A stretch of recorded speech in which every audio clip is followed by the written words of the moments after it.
Hola a todas, todos y todes, soy Antonia y aquí estoy junto a Amanda dando inicio al tercer capítulo de la sexta temporada de Mujeres en Sintonía, el programa de la Red Chilena contra la Violencia hacia las Mujeres. ¿Cómo estás, Amanda?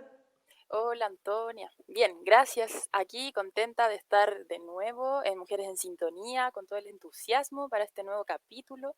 Y antes de iniciar, eso sí, queremos recordarles que Mujeres en Sintonía está siendo transmitido a través del Facebook de la Red Chilena contra la Violencia hacia las Mujeres, que lleva exactamente ese mismo nombre.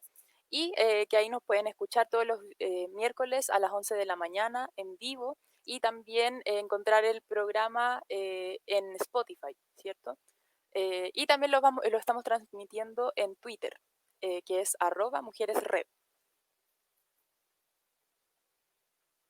Así es, Amanda. También recordarles que si buscan Mujeres en Sintonía en Spotify, también podrán escucharlo por ese medio. También les recordamos que este es un programa de libre difusión, por lo tanto, pueden replicar las notas que publiquemos y transmitir el programa a través de medios comunitarios y alternativos y distintas plataformas. La idea es que todas las personas que quieran acceder a estas informaciones, reflexiones, entrevistas, puedan hacerlo.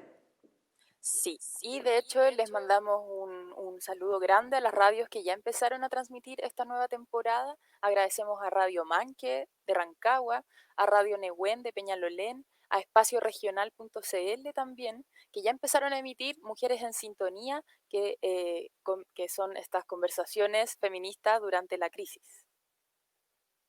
Así es, Amanda, y bueno, les contamos que hoy vamos a darnos un placer. ¿Por qué? Porque vamos a estar con Marisa Matamala, María Isabel Matamala, o más conocida por sus amigas, sus cercanas, el movimiento feminista como Marisa Matamala, activista militante del movimiento de mujeres y feminista de larga vida, de larga trayectoria y médica por la salud colectiva. Con ella estaremos conversando sobre qué entendemos por salud desde una perspectiva colectiva, una perspectiva integral y comunitaria, por qué decimos que hoy las mujeres estamos en la primera línea. También hablaremos del rol clave de los cuidados y lo que ya sabíamos, pero que esta crisis dejó aún más en evidencia, el desmantelamiento de la salud pública en el sistema neoliberal chileno. Sí, hay mucho de qué hablar, sobre todo ahora que nos acercamos al 28 de mayo, que es mañana. El 28 de mayo es el Día Internacional de Acción por la Salud de las Mujeres, así que estamos contentas de las reflexiones que vamos a compartir junto a Marisa en unos minutos más. Y bueno, antes de partir ya de lleno, les recordamos a todas las personas que nos están escuchando que nos pueden hacer llegar sus comentarios, sus preguntas y también informaciones a través de la transmisión en vivo por Facebook. También estamos publicando todo acerca del programa Mujeres en Sintonía a través de nuestras redes sociales mujeres.red en Instagram y mujeresred en Twitter. Así es, Amanda. Bueno, les pido disculpas de repente que me atraso un poquito, que tengo que andar silenciándome el micrófono porque estoy en un lugar con eco y si no hago que la Amanda se escuche dos veces. Bueno, son las cosas que tenemos que sortear en este mundo virtual nuevo, ¿no? Y creemos que es muy importante trabajar también por una comunicación cada vez más inclusiva. Entonces les contamos que podrán encontrar lo más destacado de cada capítulo en una nota escrita, la que estamos posteriormente publicando en todas las redes sociales y también a través del sitio web de la Red Chilena contra la Violencia hacia las Mujeres, que es, tome nota porque ahí está todo el material que tenemos, campañas, libros, publicaciones, registro, etcétera, www.nomasviolenciacontramujeres.cl. Sí, y antes de empezar con Marisa, vamos a contarles que este lunes recién que pasó, la Red Chilena comenzó un ciclo de reflexión y autoformación feminista y fue un éxito con más de 180 mujeres conectadas en línea participando de esta primera sesión en la que estuvo exponiendo la investigadora y académica feminista Luna Folegati y también la editora y escritora feminista, por supuesto, también Elena Aguila. Fue una instancia muy provechosa porque se abordó un temazo que es la violencia contra mujeres como un problema estructural. Se fue profundizando en torno a la relación que existe entre capitalismo y patriarcado, esta alianza criminal, como dice la consigna feminista, donde las mujeres nos posicionan como los cuerpos preferidos para explotar y dominar y que por supuesto tiene que dejar de ser así ahora. Sí, en el fondo considerar esta noción estructural que envuelve la violencia contra mujeres permite también dar cuenta de la violencia que vivimos por ser mujeres, que esta no es casual ni tampoco es personal y que no se reduce solo al ámbito íntimo ni al familiar, sino que responde a todo un sistema que en sí mismo produce y reproduce violencia y desigualdades desde que somos niñas hasta que envejecemos, ¿cierto? Exactamente, Amanda, y lo maravilloso también es que las participantes de esta primera sesión del ciclo también pudieron hacer llegar sus observaciones, sus preguntas, y hubo una participación de feministas de distintos puntos del mundo, de América Latina y el Caribe, también fuera de América Latina y el Caribe vimos algunas personas de Estados Unidos y de otros continentes, así que fue una experiencia maravillosa y que vamos a seguir repitiendo, así que a las que nos están escuchando y no pudieron ver la exposición, les contamos que quedó colgadísima del Facebook de la red chilena, que lleva el mismo nombre, así como también la pueden encontrar en el sitio web www.nomasviolenciacontramujeres.cl. Ahí está el texto introductorio a esta sesión, que resume los puntos más generales de este debate, que es un debate inmenso. Sí. Oye, ¿sabéis que igual fue sorprendente la cantidad de personas que estuvieron viendo la exposición y eso confirma algo que hace rato se viene anunciando, que las feministas siempre queremos seguir encontrándonos y seguir reflexionando en conjunto y seguir generando conocimiento? Eso es súper importante porque incluso en estos contextos de distanciamiento físico, donde las cosas están complejas, buscamos las maneras para sacar adelante distintos tipos de instancias formativas feministas, tiradas por colectivas, organizaciones, articulaciones, o sea, en todas partes están habiendo este tipo de actividades y cómo no, si vemos que esta forma de vivir ya no da para más. Sí. Les recomendamos, que va en la misma línea de lo que fue esta primera sesión, que puedan buscar y leer la publicación de la red chilena que hizo el año pasado, el 2019, que se llama Violencia Estructural y Feminismo, Apuntes para una Discusión, que como decía la Anto, al igual que todas las publicaciones de la red, lo pueden encontrar en el sitio web que está acá abajito, nomasviolenciacontramujeres.cl. Sí, esa es una muy buena recomendación porque ese libro un poco ya venía dando esta discusión y distintas autoras feministas de distintos ámbitos chilenas, o que viven en Chile en realidad, eso era lo que quería decir, abordan la noción de violencia estructural en cómo se dan en sus áreas, ¿no? Entonces hay un análisis de medios de comunicación, un análisis del sistema judicial chileno y su impronta patriarcal, del extractivismo, de los territorios. Entonces tiene distintas miradas, es muy interesante y está ahí disponible.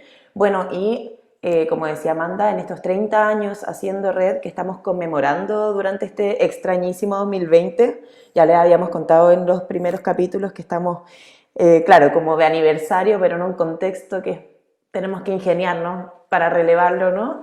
Y queremos relevar entonces el importante trabajo de la red como una articulación que ha estado constantemente generando conocimiento feminista y ha estado levantando distintos espacios para seguir formándonos, autoformándonos.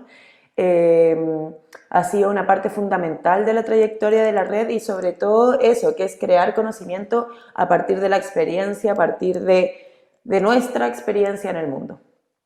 Sí, sí, yo creo que eso es importante relevar, así como la red, las organizaciones feministas y las feministas históricamente han trabajado por generar conocimiento, porque claramente si no son las feministas quienes lo generan, nadie lo va a generar por nosotras.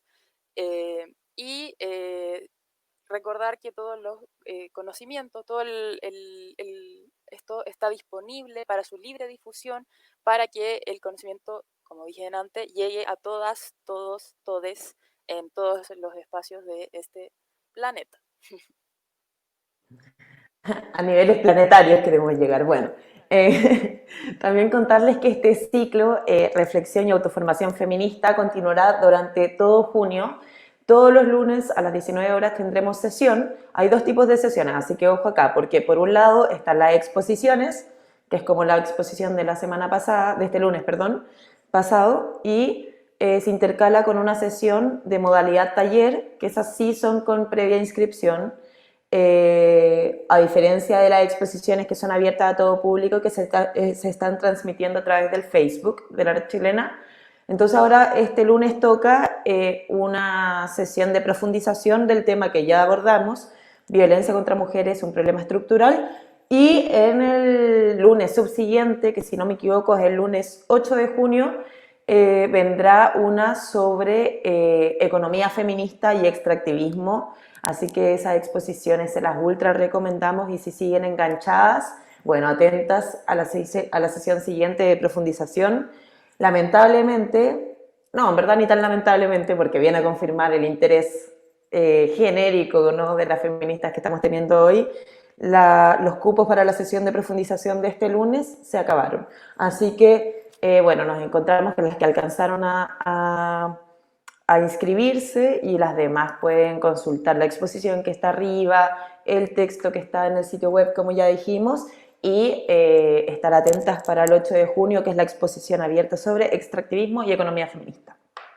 Sí, oye, y después de estas miles de recomendaciones en torno a este ciclo de reflexión y autoformación feminista que estamos realizando, las vamos a invitar ahora a continuar con nosotras, porque ya vamos a comenzar la entrevista a Marisa Matamala. Marisa Matamala es activista militante en el movimiento de mujeres de larga vida, movimiento de mujeres y feminista, y también médica por la salud colectiva. Así es un gusto que nos damos hoy, porque ya hemos estado otras veces con Marisa, pero también es una urgencia, porque creemos que hace mucho tiempo la salud debiese mirarse desde una perspectiva más humana, más cercana, colectiva, ¿no? Y esperamos que esta entrevista nos abra reflexiones, sobre todo en un proceso como el que hoy estamos atravesando. Hola Marisa, ¿cómo estás? Hola, buenos días. ¿Cómo están ustedes? Muchas gracias por invitarme. Es un privilegio estar aquí con la Red Chilena, a la que la seguimos prácticamente desde el inicio de la postdictadura en su lucha permanente contra la violencia en todas sus formas contra las mujeres. Así que muchas gracias, y aquí estamos para la entrevista que ustedes me harán hoy. Súper. Nosotras también muy agradecidas, muy agradecidas de estar contigo en Mujeres en Sintonía. Queremos partir primero, porque muchas veces se asocia a la salud con la ausencia de enfermedad, ¿cierto? O que solo la gente especializada puede hablar del tema de salud. Entonces, queríamos preguntarte cómo definirías tú qué es salud y qué propone la salud colectiva. Bueno, la salud en realidad es una construcción, es un resultado de cuál es la vida que las poblaciones y las personas, tanto individuales como colectivamente, llevan en su forma de estar en el mundo.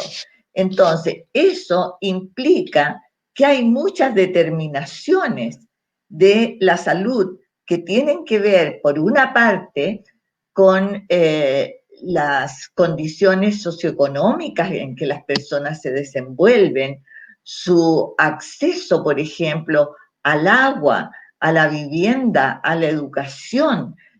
Son múltiples las determinaciones sociales, y cómo es que los grupos humanos diversos se incorporan a las decisiones de salud y cuentan con sistemas de salud que son universales, únicos, gratuitos y que están siempre en interlocución con los grupos humanos que forman las distintas comunidades.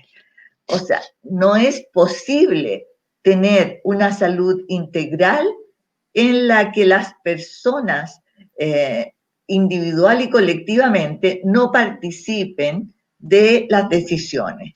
Y el mejor ejemplo lo tenemos, digamos, en estos momentos de la pandemia, en que solo la población, la gente recibe, ¿verdad?, como reconvenciones o retos desde las autoridades diciendo es que esta población no responde a lo que nosotros estamos diciendo, pero nadie piensa que esa población nunca antes fue consultada, nunca antes fue considerada, nunca antes fue incluida en las decisiones y en un momento de crisis le ordenamos que responda a lo que nosotros estamos considerando como autoridades. Digo nosotros, pero yo no tengo nada que ver con las autoridades. Entonces, cuando se necesita que la población responda, esa población tiene que tener una confianza que se haya construido a través del tiempo y en las cuales sus nociones de salud, incluso sus prácticas ancestrales, hayan sido verdaderamente consideradas y respetadas. Poblaciones que han sido excluidas y que solamente reciben órdenes o protocolos o indicaciones, no es una población que está participando activamente y a la cual le podamos exigir que tenga toda la confianza y que respete todas nuestras indicaciones. Pienso que los países en este momento, países como Costa Rica, por ejemplo, o como Uruguay, que tienen una atención primaria muy robusta, muy fuerte, que se ha construido a través de décadas, como fue la atención primaria quizás en Chile hace muchas décadas atrás, mejor que eso quizás. Entonces vemos que, primero, Costa Rica, por ejemplo, tiene un servicio único universal que cubre el 95% de la población. Tiene una inversión en salud que sobrepasa el 7% del PIB, según las orientaciones de la OMS. Tiene una atención primaria que está sectorizada, que cada barrio sabe dónde tiene, cuáles son sus interlocutores de salud, tiene personal de salud a cargo, tienes agua potable para el 98% de la población. O sea, allí están las causales, digamos, que explican esta tremenda diferencia que tenemos entre un país que prácticamente ha tenido un mínimo de impacto el coronavirus a un país como el nuestro en que realmente estamos en el mayor de los desconciertos, ¿verdad? Y de la incertidumbre. Yo diría que cuando hablamos de salud colectiva, podemos decir que la salud colectiva no es posible sin que se incorpore la atención primaria de salud como el elemento central que articula todo el sistema único y universal de salud. Eso. Qué importante lo que dices, Marisa, sobre todo en esto que tú decías, que en el fondo es como un diálogo, ¿no? No como esta estructura que decide por sí misma cuáles van a ser las medidas y cómo se va a aplicar. Y en ese sentido, bueno, antes de atravesar la crisis sanitaria, estábamos en medio de un proceso político y social muy importante que estalló, como todas sabemos, el 18 de octubre y que en estas condiciones que estamos hoy intentamos seguir manteniendo de las formas que podamos. Pudimos ver un descontento generalizado del pueblo contra el sistema neoliberal chileno, y es así como dentro de muchas otras demandas se levantó la urgencia de cambiar la Constitución, ¿no? creada durante la dictadura de Pinochet y vigente lamentablemente hasta el día de hoy. Respecto al tema que hoy día nos convoca, que es la salud en su amplia forma de entender la verdad, ¿qué pensamos respecto a lo que esta Constitución dice? Porque en el fondo, en esa Constitución no se garantiza el derecho a acceder a la salud, por el contrario, dice literalmente que cada persona tiene derecho a elegir el sistema de salud al que desea acogerse, sea privado o estatal. ¿Qué efectos consideras tú que tiene en la vida de las personas estar bajo un Estado subsidiario y no bajo a un Estado garante de derechos? Y en ese mismo sentido, ¿qué viene entonces a evidenciar esta pandemia respecto al sistema de salud chileno? Bueno, sabemos, ¿verdad?, que la Constitución aprobada entre cuatro paredes durante la dictadura y que es la que sacramentó el Estado subsidiario, ese Estado subsidiario significa que se mercantiliza todo aquello que en algún momento fue público o que se pensaba que debía ser público y pasa a ser del interés de los sectores que pretenden lucrar a través de los bienes públicos.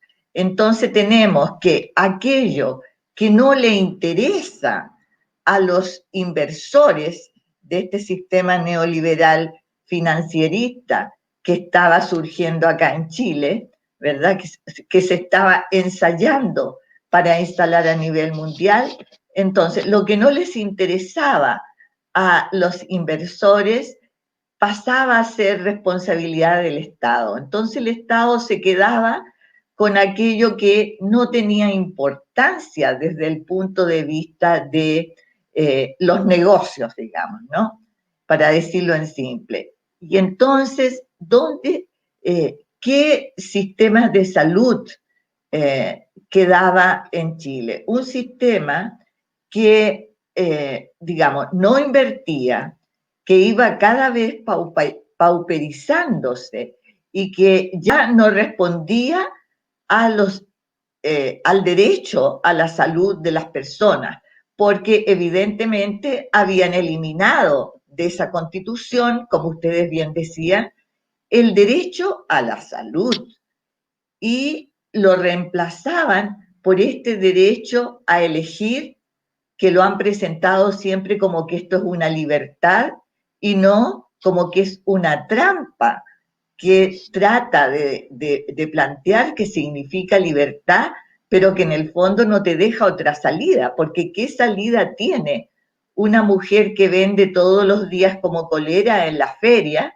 de acceder, de la libertad de acceder a un sistema privado de salud? No tiene ninguna, ni tiene ninguna posibilidad de acceder a un sistema público de salud que satisfaga todas sus necesidades. Entonces, esta constitución, ahora mirando hacia el futuro, tiene que ser eliminada y reemplazada por una nueva constitución donde coloquemos en el centro nuevamente el derecho a la salud, sin ninguna otra barrera que lo impida, y que dentro de ese derecho a la salud esté la posibilidad de tener el derecho de gozar de todo lo que planteaba anteriormente, ¿no? De alimentación, de el agua potable, de la educación, de la vivienda, en fin, y que junto con acceder a esos derechos esté también, como también lo señalé anteriormente, el derecho a la participación en las decisiones de las políticas públicas, tanto en el nivel micro, que es en el nivel de su barrio, de su comuna, como en el nivel macro a nivel nacional. Entonces yo diría que la posibilidad de que a través del apruebo y a través del debate de la nueva constitución podamos volver a instalar la idea del derecho a la salud y todo esto otro que he planteado es, digamos, un desafío muy importante que nos espera desde el mes de octubre próximo. Eso.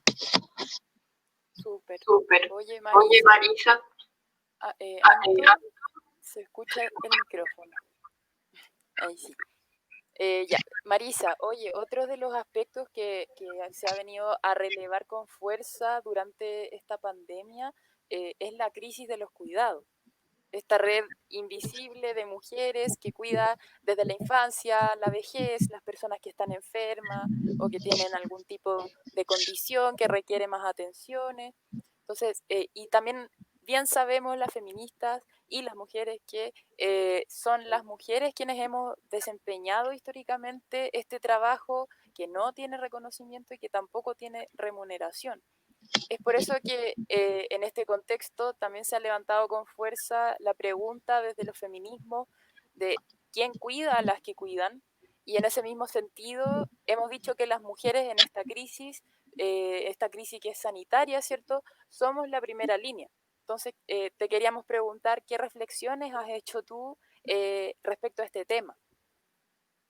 Bueno, ahí estamos.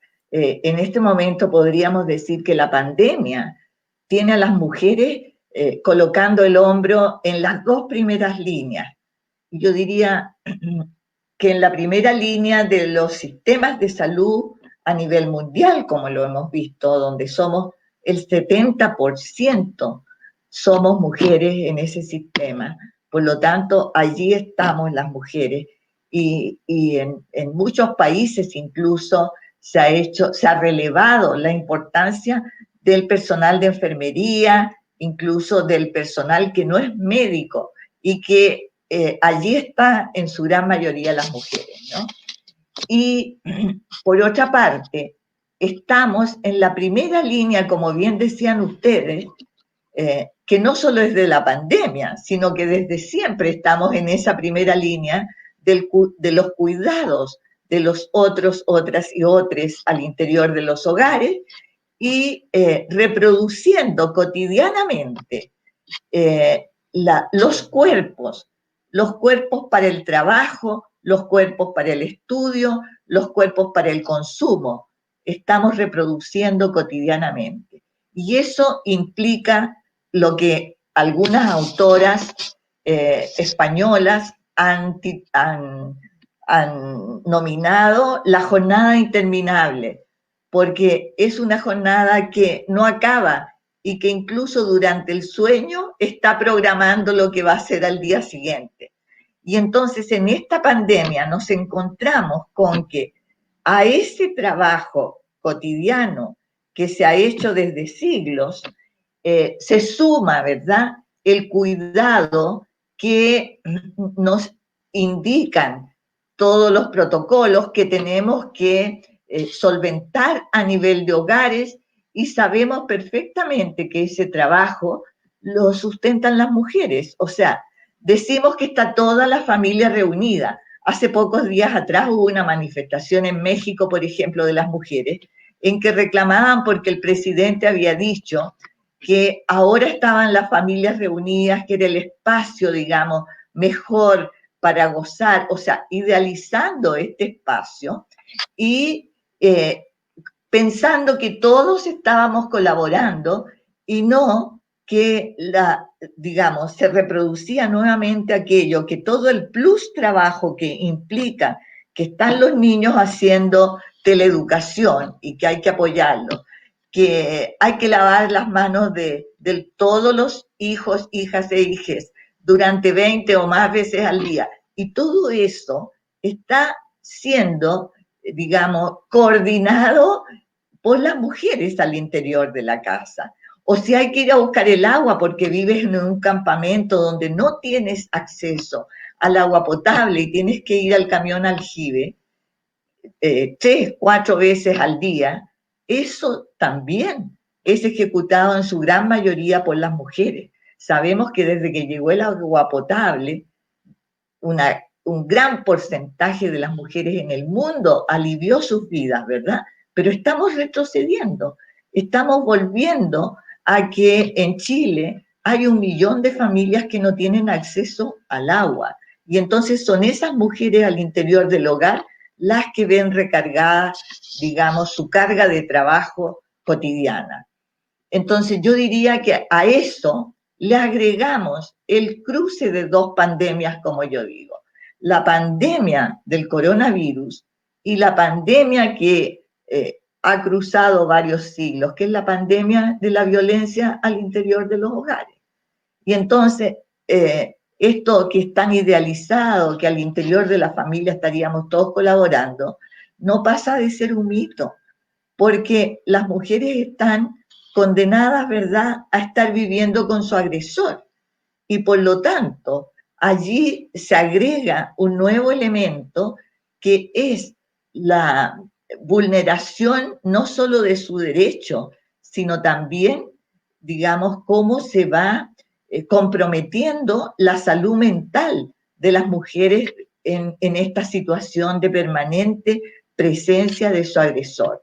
Entonces, diríamos que el trabajo de cuidado y doméstico, que ha sido tan alabado y tan idealizado como que está basado en el amor, en el cariño, y no que está basado en la necesidad que tiene el sistema capitalista neoliberal y patriarcal de contar con trabajo gratuito que reproduzca cotidianamente la fuerza de trabajo y que en lugar de distribuir ese trabajo entre el Estado, los privados, hombres y mujeres, entre toda la sociedad, sigue estando anclado solamente en los cuerpos de las mujeres.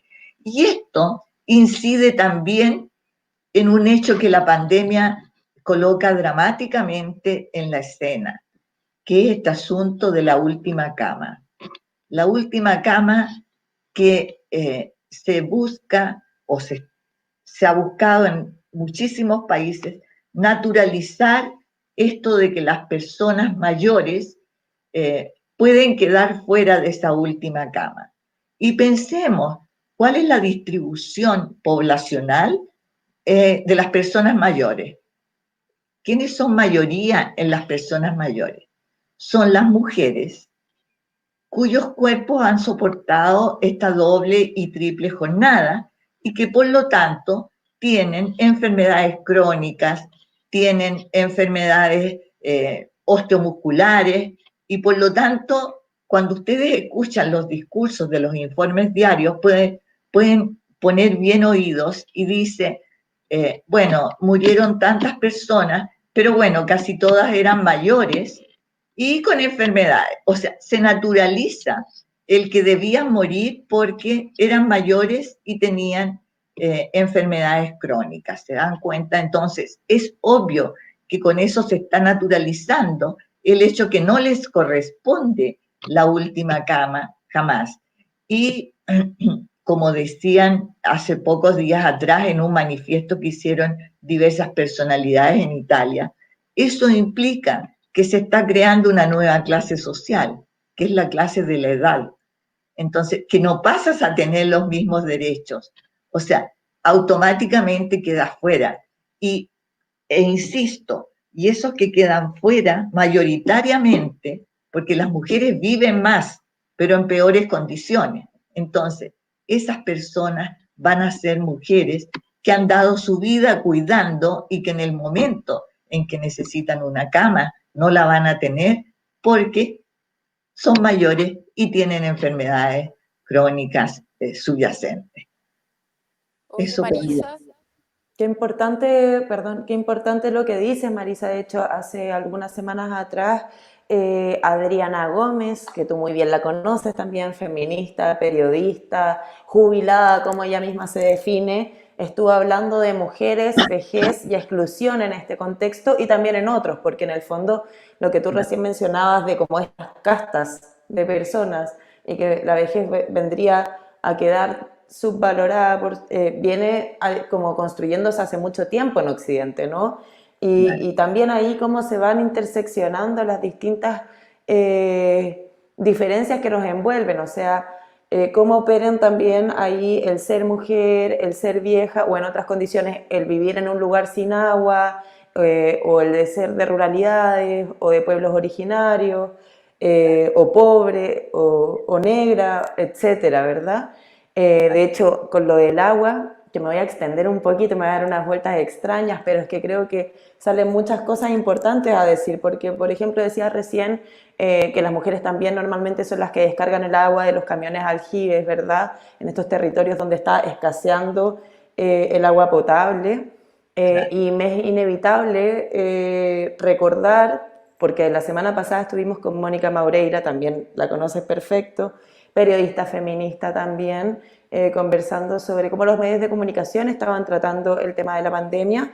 Y, por ejemplo, hace un par de días atrás, en el Mercurio salió una nota sobre cómo se está viviendo esta situación en Petorca, y una cosa de las cosas que no decía la nota es que el gobierno dice que no les, o sea, lo que decía la nota era que el gobierno dice que no les alcanza el presupuesto para repartir más agua, pero lo que el Mercurio no dice es que la ley lo faculta al gobierno, digamos, para expropiar derechos de agua en tiempos de catástrofe y que no lo quieren hacer. Así como también decían que, por ejemplo, cada persona, según la Organización Mundial de la Salud, necesita un consumo diario de 50 litros, cuando en verdad sabemos que está redicho, que es mínimo 100 litros por persona diarios. Entonces ahí también cómo nos vamos encontrando como con esta violencia estructural, ¿no? Los medios de comunicación, la salud, la vejez, las intersecciones. Entonces está bien compleja en el fondo como yo creo que esta crisis del neoliberalismo en el fondo, y por ahí también te queríamos preguntar de todo el análisis que recién hacía, cómo entonces las mujeres que estamos haciendo tantas cosas al mismo tiempo, haciéndonos cargo de la casa, en el trabajo asalariado, de la subsistencia y más, y que además somos las que muchas veces tenemos peores sueldos, peores jubilaciones, toda una vida de trabajo y de cuidados a otras, cómo esta situación afecta a su salud mental. Y bueno, indudablemente que yo diría que permanentemente, incluso sin pandemia, la salud mental de las mujeres siempre está, digamos, en la cuerda floja, por decir algo. Porque esto mismo, de que tenga que asumir todas las tareas del cuidado al interior del hogar, o sea, es la sobrevida de su grupo familiar y al mismo tiempo asuma, digamos, la solidaridad comunitaria que se da siempre en los sectores, digamos, más carenciados y desprotegidos. Entonces, estas mujeres siempre están teniendo en su mente el cómo sobrevivir como grupo familiar cuando, repito, vives en la pobreza o en el límite de la pobreza. Hace unos años, nosotras realizamos dentro del sistema de salud unas entrevistas, digamos, para llegar a un diagnóstico de lo que ocurría con la salud mental de las mujeres que trabajaban en el sistema público. Y en ese momento ni siquiera había pandemia, pero evidentemente que las mujeres estaban durante toda su jornada de trabajo pensando en lo que estaría sucediendo con sus hijos, hijas o hijes, y en cambio los hombres en muy escaso porcentaje o en cero porcentaje pensaban en esto durante su jornada de trabajo. Y entonces las mujeres al revés, cuando estaban en sus hogares, seguían pensando, oh, estoy en la casa y qué estará pasando con las personas que están a cargo mío en el sistema de salud, ¿verdad? O sea, siempre vivir en esta como vida partida en dos, en términos de, por una parte, soy la responsable de mi hogar y tengo que preocuparme minuto a minuto de lo que allí está sucediendo, y por otro lado, soy responsable también de lo que sucede en mi trabajo remunerado y creando esta tensión permanente. Entonces tenemos las depresiones de las mujeres, que muchas veces se dice, no, son las hormonas.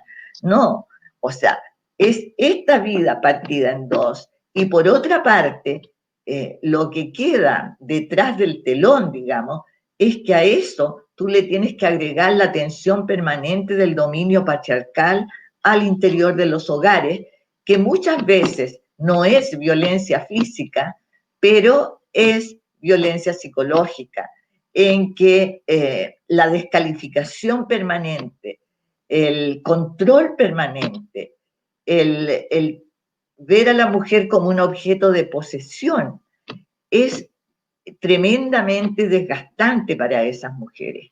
Entonces yo diría que todo esto va minando su salud mental y, digamos, tienen que ver con las consultas por estrés, por depresión, que muchas veces cuando esas mujeres están en el trabajo remunerado, significa que quienes las tratan, ya sean psicólogas, psicólogos o psiquiatras, eh, les dan licencia y muchas veces las licencias son cuestionadas, o sea, porque existen límites que se exigen como parte de protocolos, ¿verdad? Que no están sensibles a un enfoque de género, a una mirada que tenemos nosotras como feministas y que quisiéramos que la salud tuviera esos lentes feministas para poder resolver en las políticas públicas todos estos problemas que están sin resolución durante tanto tiempo, ¿no? Yo diría que ahí está el origen de los problemas de salud mental. Y como dicen ustedes también, cuando tú lo señalabas, Antonia, esto que sucede en Petorca, esto que estas mujeres tengan que, a pesar de sus derechos humanos, no tengan acceso al agua debido a que, digamos, la inserción internacional de Chile en los mercados quiere como quedar siempre en los primeros lugares y tenemos un lugar privilegiado, o sea, no quiero decir ni tenemos, sino que Chile tiene así como país de la OCDE, tiene un lugar privilegiado entre los países exportadores de paltas, ¿verdad?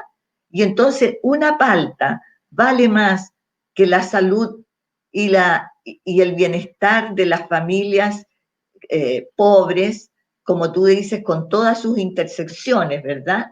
Y en cambio, el agua va para esos cerros llenos de paltas, en lugar de estar facilitando la vida de las mujeres y por lo tanto contribuyendo a la salud mental de todas esas mujeres. Así es que yo creo que nuevamente volvemos a la necesidad de modificar en la nueva constitución que vamos a discutir próximamente todo esto de qué significa este extractivismo que se ha apoderado de nuestro país y que se manifiesta no solo a través del extractivismo de los minerales que la propia naturaleza ha ido ocultando al interior del planeta, sino que también en todo este extractivismo maderero y paltero, digamos, que está perjudicando a nuestras poblaciones. Eso. Oye, Marisa, y en esa misma línea, como esta distancia que existe entre las personas que toman decisiones, por ejemplo, en políticas públicas, en el sistema de salud, la distancia que existe entre ellas y las comunidades, este desconocimiento de esta realidad concreta que se vive en distintas realidades, ¿cierto? Eh, ¿Cómo evalúas tú y cuál puede ser la dificultad que, que, que, que conlleva manejar de forma tan lejana una crisis, como sin tener en consideración la realidad de las comunidades o sin tener un enfoque, como mencionabas tú al principio de la entrevista, de salud colectiva? ¿Cuál es la clave de trabajar cercana a las comunidades y a las personas. Y más que nada, en el fondo, quería orientarlo al manejo de la crisis, como qué incidencia, Claro. cuál es la consecuencia que esto tiene en el manejo de una crisis. Bueno, está claro que la crisis ha sido manejada con una mirada que se centra en los hospitales, hospitalocéntrica, como le decimos nosotros en términos de salud, digamos, en lugar de haberlo hecho en forma mixta, es decir, centrándose en la atención primaria, haber considerado que la reserva de los hospitales era la última reserva en el manejo de la crisis y no la única reserva en el manejo de la crisis, ¿verdad? El que la atención primaria estuviera organizada, controlando los distintos barrios, digamos, manteniendo la distancia social, pero podría estar, digamos, con ambulancias o con los propios vehículos de los profesionales de salud en las esquinas, perifoneando, dando instrucciones, visitando con distancia social a aquellas personas que están en cuarentena, dándoles aliento, dándoles confianza, atendiendo sus preguntas, atendiendo incluso la desesperación que muchas veces pueden tener esas personas que están pasando hambre, que no están comiendo. Pero eso en los hospitales no se ve. Hay una cortina que separa la realidad de los hospitales de la realidad real, valga la redundancia, de las personas que están viviendo este drama en la pobreza, que no pueden mantener las indicaciones, los protocolos de cuarentena, porque si no, no comen. Y hoy están las ollas comunes siendo el espacio que está resolviendo todo aquello. Pero todo eso lo debimos resolver desde una organización sanitaria que, digamos, que previera el que a la población había que darle tranquilidad, no solo con respecto a que va a tener un ventilador o que va a tener una cama o que no la va a tener por último, sino que también de que no va a tener que transgredir las medidas de seguridad porque tiene hambre, porque si no sale a la calle a vender 4 manzanas en la colera de la feria, no come ese día toda su familia. Eso lo tiene que prever el sistema de salud. Pero ¿qué pasa? Vemos quiénes son, y aquí voy a tener que hacer una crítica directa, pero tenemos la máxima autoridad de salud que siempre ha estado en una clínica privada, que podrá ser excelente gerente de una clínica privada, pero con sectores privilegiados, a los cuales nunca les va a faltar dinero para comprar el pan diario para todos sus hijos. Entonces, no puede esa persona que subjetivamente se ha construido de otra manera, ponerse en los zapatos de las personas que viven en la pobreza o en el límite de la pobreza y tampoco puede pensar, digamos, desde un enfoque que sea un enfoque médico-social y no un enfoque eminentemente medicalista. Entonces tenemos que, si ustedes se fijan, los informes todos los días nos intentan dar tranquilidad sobre el número de ventiladores que llegan, sobre el número de camas que las clínicas privadas están pudiendo aportar, pero nunca, nunca hay un informe respecto de qué está pasando en los hogares. Fíjense ustedes que yo participé hace como una semana atrás de una reunión con mujeres de América Latina y contaban que en Nicaragua, por ejemplo, donde se niega que exista la epidemia, donde se prohíbe o se prohibió hasta hace una semana el uso de mascarillas, incluso despidiendo a los médicos que usaban mascarillas.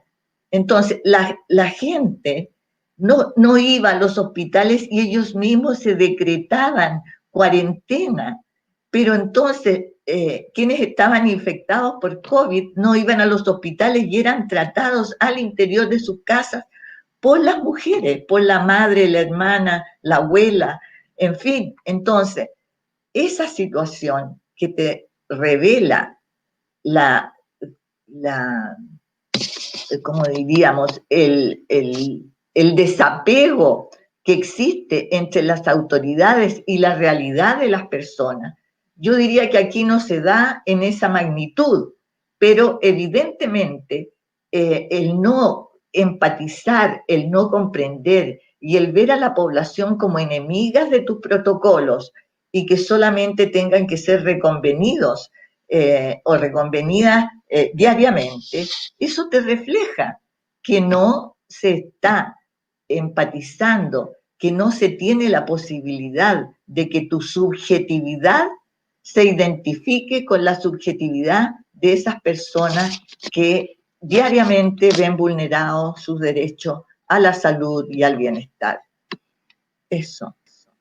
Marisa, de hecho también queríamos preguntarte, porque otro de los puntos que hay mucha preocupación es respecto a los derechos sexuales y reproductivos de mujeres, niñas, adolescentes y cuerpos gestantes. Entonces, durante este periodo, sobre todo, sabemos que desde antes de la crisis sanitaria, como todos los problemas que hemos estado tratando aquí ya existían y ya eran graves, y que el Estado chileno estaba al debe en estas materias.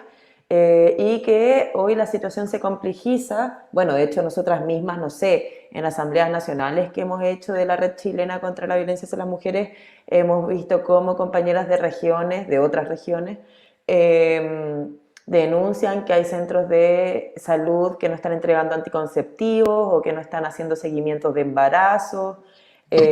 ¿Cómo evalúas esta situación hoy y qué recomendaciones también le puedes dar a las mujeres, niñas que nos están escuchando en este momento en cuanto a este tema?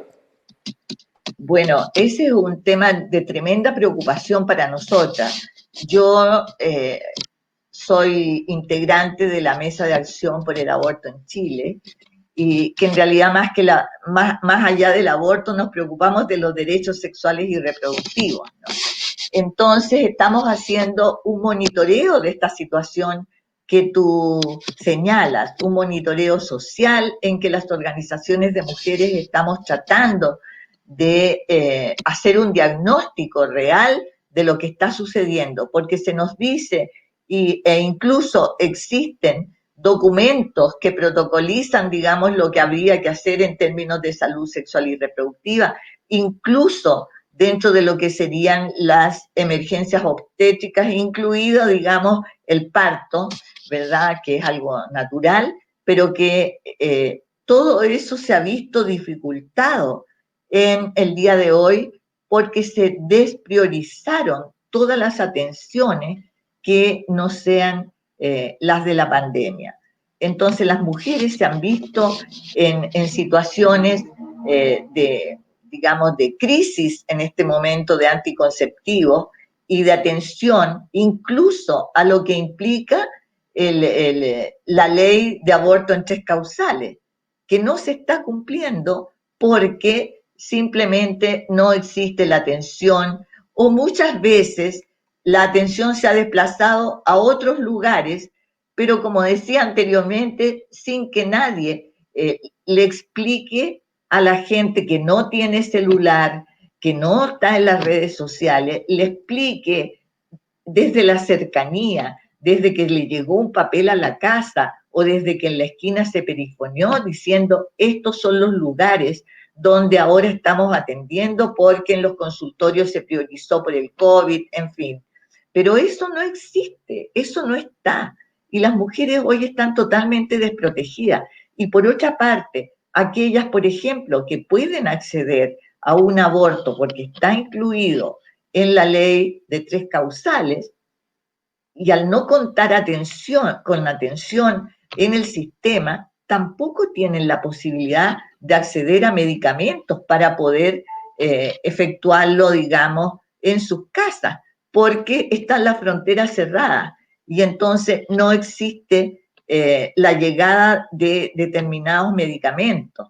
Entonces vemos que en este momento hay una crisis de la atención en salud sexual y reproductiva y bueno, Vi que había salido por lo menos una interpelación o una carta al ministro Mañalich desde algunas personas en el Parlamento para pedirle explicación de esto que estaría sucediendo, que las mujeres no tienen acceso a anticonceptivos y que por lo tanto vamos a tener, además de los problemas de salud mental a la salida de la pandemia, vamos a tener también un problema con el aumento de los embarazos no deseados, tanto, digamos, de mujeres adultas como aquellas adolescentes o niñas que incluso han sido violentadas sexualmente al interior de sus hogares. O sea, nos preocupa tremendamente, como les digo, y nos estamos ocupando en el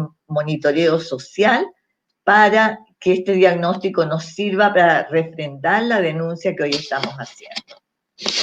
Absolutamente, Marisa, porque la preocupación existe tanto de organizaciones feministas como de las propias mujeres, y también hay, por ejemplo, informes internacionales. Está el informe del Fondo de la Población de la ONU que advierte bueno, algunas medidas para combatir el COVID-19, pero que también advierten algunas situaciones como, por ejemplo, que se dejará sin acceso a métodos anticonceptivos aproximadamente a 47 millones de mujeres, y que habrá 7 millones de embarazos no deseados en los próximos 6 meses en 114 países de renta baja y media. Entonces algo súper complejo y que sobre todo con una falta de educación sexual, por ejemplo, que vivimos acá en Chile, se hace todavía más complejo de cómo podemos ir enfrentando estas situaciones. Siempre recordar, por ejemplo, que sí se puede tomar la pastilla el día después, o que sí se puede hacer combinado de pastillas de emergencia si es que tienes una situación sexual que haya tenido algún riesgo, ¿no? Que implique algún riesgo. Eso en ningún caso es suficiente, pero de pronto hay algunas personas que no lo tienen tan presente, entonces no va de más mencionarlo. Anticoncepción de emergencia, funciona hasta casi 48 horas después. Pueden encontrar más información en informes de salud al respecto en internet.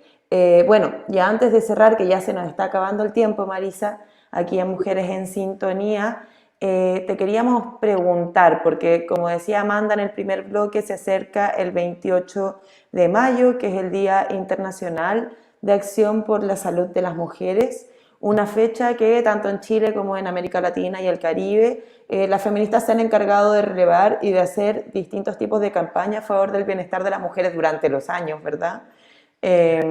Y a modo de repaso de la trayectoria del movimiento feminista, ¿qué relevancia ha tenido este hito, así como también qué importancia crees tú que han tenido los feminismos en la búsqueda de un mejor vivir?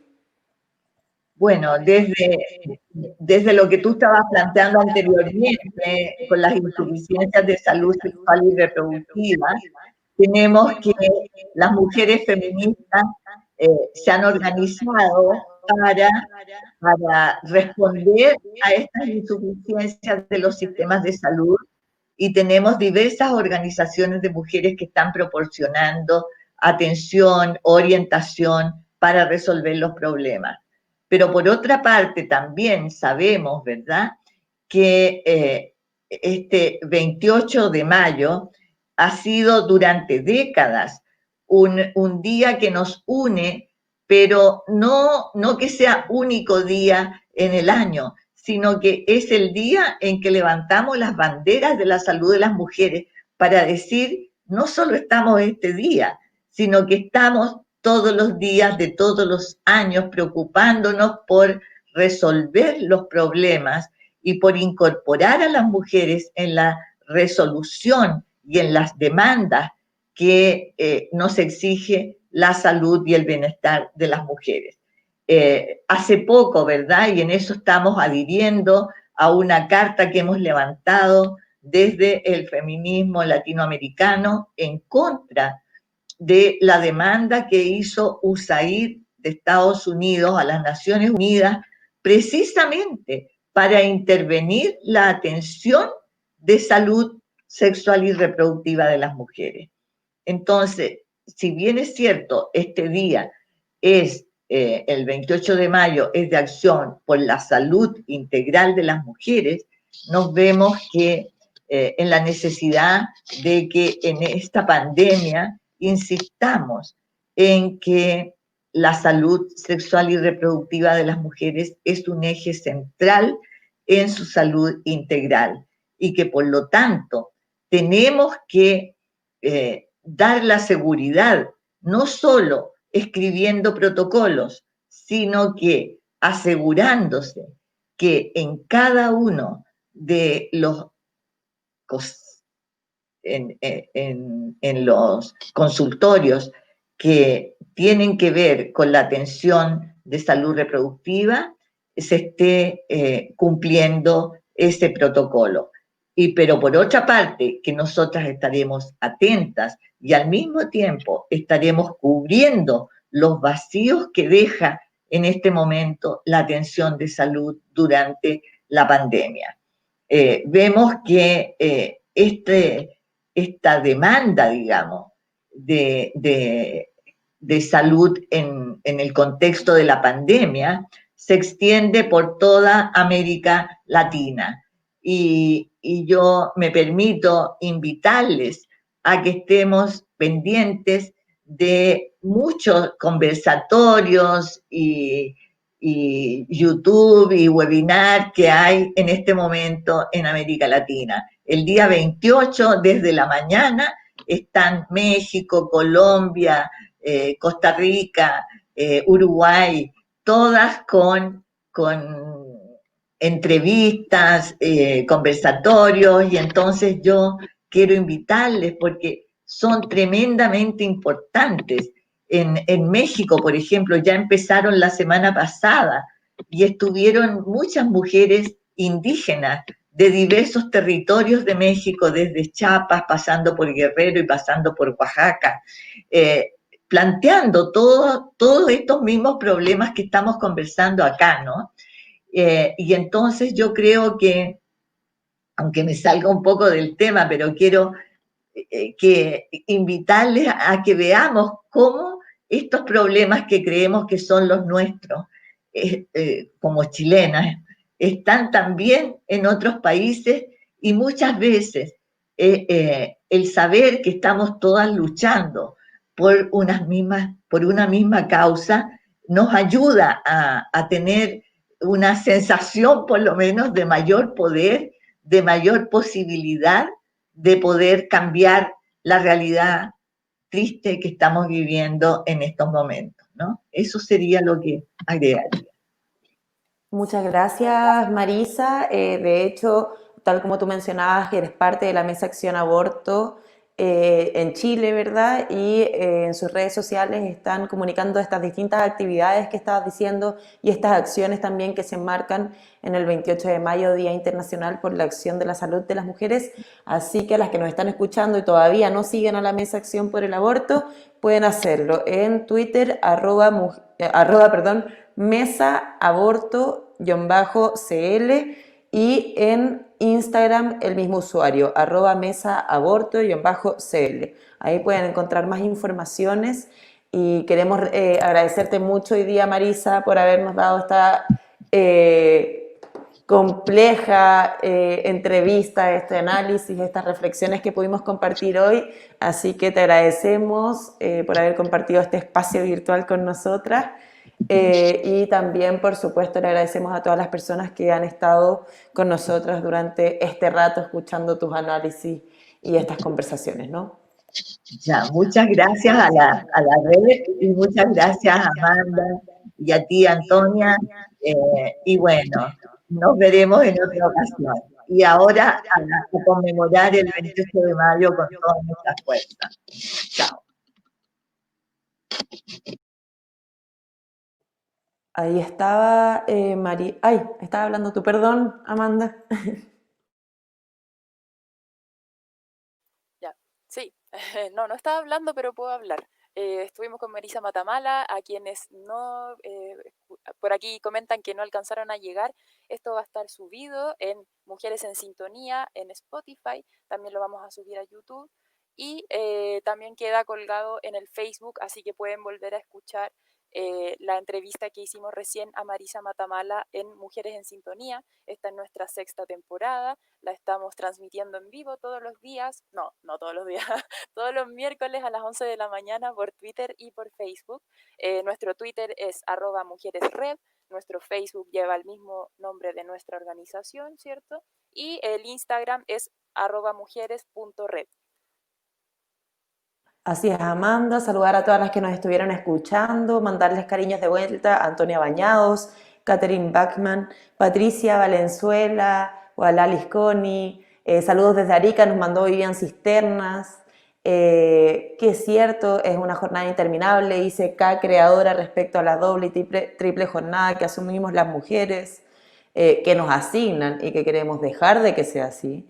A Estela Sai, que dice excelente, a Jacqueline Kela Vila, que dice qué buen análisis, a Perlita del Puerto, que dice que la violencia psicológica duele aún más muchas veces y que vivir con personas tóxicas que todos los días andan reclamando, gritando, es muy desgastante, por supuesto que sí. A Olga Barrios, de la red, que dice tenemos que cambiarlo todo, el gobierno, el parlamento, la cultura patriarcal, o seguimos en esta violencia estructural. Así es, Olga, hay que cambiarlo todo. A Gladys, a Gloria Mayra, que dice que llega tarde, bueno, ahí queda colgado, como ya dijimos, así que muchas gracias a todas. A Vilma, que nos manda abrazos y muchas gracias por la entrevista. A todas ustedes, a los que nos estuvieron escuchando, pueden compartir esto donde sea, es de libre difusión, así que subirlo a las plataformas que quieran, que tengan a su alcance. Sí, oye, y también invitarlas a participar nuevamente de este ciclo de reflexión y autoformación feminista que estamos haciendo todos los lunes. Hay sesiones que son modalidad taller, que son con previa inscripción, como la que viene este lunes, pero quedan 2 más que son públicas. La primera ya está colgada en nuestro Facebook, pueden volver a escucharla sobre violencia estructural, o sea, violencia contra mujeres como una violencia estructural. Eso, nos despedimos. Un abrazo a la distancia, Antonia, y a todas las que nos vieron. Agradecemos nuevamente y nos veremos el próximo miércoles con una nueva entrevistada. Chao.